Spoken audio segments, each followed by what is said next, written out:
ምዕራፍ 38 በዚያም ወራት እንዲሆነ ይሁዳ ከወንድሞቹ ተለይቶ ወረደ። ስሙን ኤራስ ወደሚሉት ወደ አዶለማዊው ሰው ገባ። ከዚያም ይሁዳ የከነናዊውን የሴዋን ሴት ልጅ አየ፣ ወሰዳትም፣ ወደ እርሷም ገባ። ጸነሰችም፣ ወንድ ልጅንም ወለደች፣ ስሙንም ኤር ብላ ጠራችው። ደግሞም ጸነሰች፣ ወንድ ልጅንም ወለደች፣ ስሙንም አምኖን ብላ ጠራችው። እንደገና ደግሞ ወንድ ልጅን ወለደች፣ ስሙንም ሴሎም ብላ ጠራችው።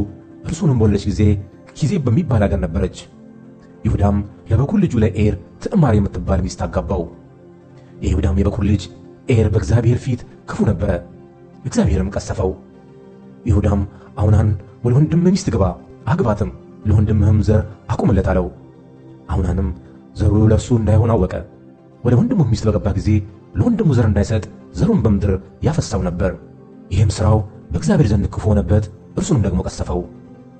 ይሁዳም ምራቱን ትዕማርን ልጄ ሴሎም እስኪያድግ ድረስ በአባትሽ ቤት መበለት ሆነሽ ተቀመጪ አላት። እርሱም ደግሞ እንደ ወንድሞቹ እንዳይሞትበት ብሏልና። ትዕማር ሄዳ በአባቷ ቤት ተቀመጠች። ከብዙ ዘመን በኋላ የይሁዳ ሚስት የሴዋ ልጅ ሞተች። ይሁዳም ተጽናና፣ የበጎቹን ጠጉር ወደሚሸልቱት ሰዎችም ወደ ተምና መጣ። እርሱም አዶለማዊው ወዳጁም ኤራስ ለትዕማርም እነሆ አማትሽ ይሁዳ የበጎቹን ጠጉር ይሸልት ዘንድ ወደ ትምናን ይወጣል ብለው ነገሯት። እርሷም የመበለትነትዋን ልብስ አወለቀች፣ መጎናጸፊያዋንም ወሰደች፣ ተሸፈነችም። ወደ ተምናን ወደሚወስደው መንገድ ዳር በኤናያም ደጅ ተቀመጠች። ሴሎም አደገ። ሴሎም እንዳደገ ሚስትም እንዳልሆነችው አይታለችና ይሁዳም ባያት ጊዜ ጋለሞታ መሰለችው፣ ፊቷን ተሸፋፍና ነበርና። ወደ እርሷም አዘነበለ። እባክሽ ወደ አንቺ ልግባ አላት። እርሷ ምራቱ እንደሆነች አላወቅም ነበርና።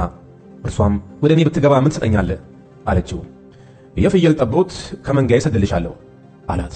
እርሷም እስክትሰድልኝ ድረስ መያዣ ትሰጠኛለህ አለችው። እርሱም ምን መያዣ ልስጥሽ አላት። እርሷም ቀለበትህን፣ አምባርህን፣ በእጅህ ያለውን በትር አለችው። እርሱም ሰጣትና ከእርሷ ደረሰ። እርሷም ጸነሰችለት። እርሷም ተነስታ ሄደች፣ መጎናጸፊያዋንም አውልቃ የመበለቷን ልብስ ለበሰች። ይሁዳም መያዣውን ከሴቲቱ እጅ ይቀበል ዘንድ በወዳጁ በአዶለማዊው እጅ የፍየሉን ጠቦት ላከላት፣ እርሷንም አላገኛትም። እርሱም የሀገሩ ሰዎች በኤናይም በመንገድ ዳር ተቀምጣ የነበረች ጋለሞታ ወዴት ናት ብሎ ጠየቃቸው። እነርሱም በዚህ ጋለሞታ አልነበረችም አሉት። ወደ ይሁዳም ተመልሶ እንዲህ አለው፣ አላገኘኋትም። የሀገሩም ሰዎች ደግሞ ከዚህ ጋለሞታ አልነበረችም አሉ። ይሁዳም እኛ መዘበቻ እንዳንሆን ትውሰደው፣ እነሆ የፍየሉን ጠቦት ሰደድሁላት፣ አንተም አላገኘሃትም አለ። እንዲህም ሆነ ከ3 ወር በኋላ ለይሁዳ ምራተ ትዕማር ሴሰነች፣ ደግሞም በዝሙት እነሆ ጸነሰች ብለው ነገሩት። ይሁዳም አውጧትና በሳት ትቃጠል አለ። እርሷም ባወጧት ጊዜ ወደ አማቷ እንዲህ ብላ ላከች፣ ለዚህ ለባለ ገንዘብ ነው የጸነሱት። ተመልከት፣ ይህ ቀለበት፣ ይህ አምባር፣ ይህ በትር የማን ነው? ይሁዳም አወቀ፣ ከኔ ይልቅ እርሷ እውነተኛ ሆነች፣ ልጄን ሶሎሞን አልሰጠኋትምና አለ። ደግሞም አላወቃትም። በመውለጃዋም ጊዜ እነሆ መንታ ልጆች በኋላ ነበሩ። ስትወልድም አንዱ እጁን አወጣ፣ አዋላጅቱም ቀይ ፈትል ወስዳ በእጁ አሰረች። ይህ መጀመሪያ ይወጣል አለች። እንዲህም ሆነ፣ እጁን በመለሰ ጊዜ እነሆ ወንድሙ ወጣ። እርሷም ለምን ጥሰህ ወጣህ አለች። ስሙንም ፋሬስ ብላ ጠራችው። ከእርሱም በኋላ ቀይ ፈትል በእጁ ያለበት ወንድሙ ወጣ፣ ስሙም ዛራ ተባለ።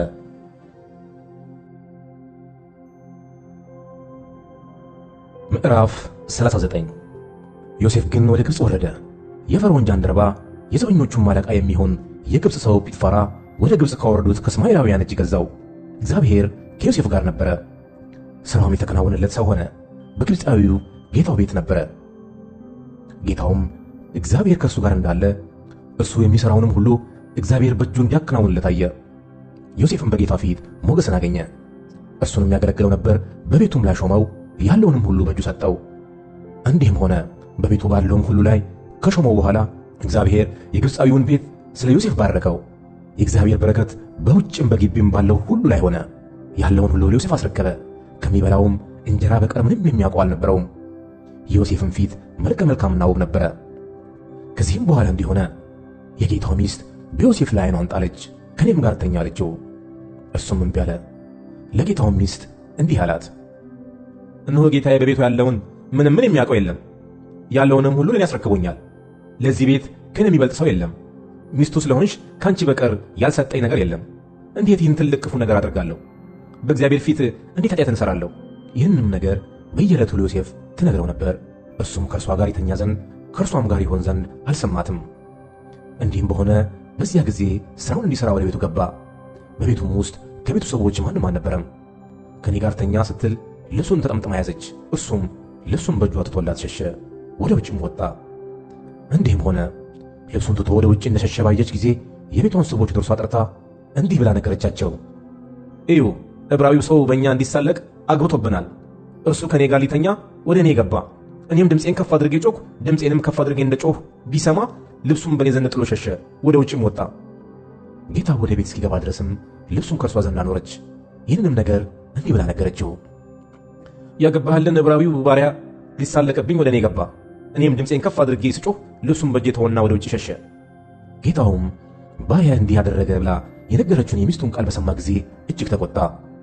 የዮሴፍም ጌታ ወሰደው፣ የንጉሡ እስረኞችም ወደሚታሰሩበት ስፍራ ወደ ግዞት ቤት አገባው።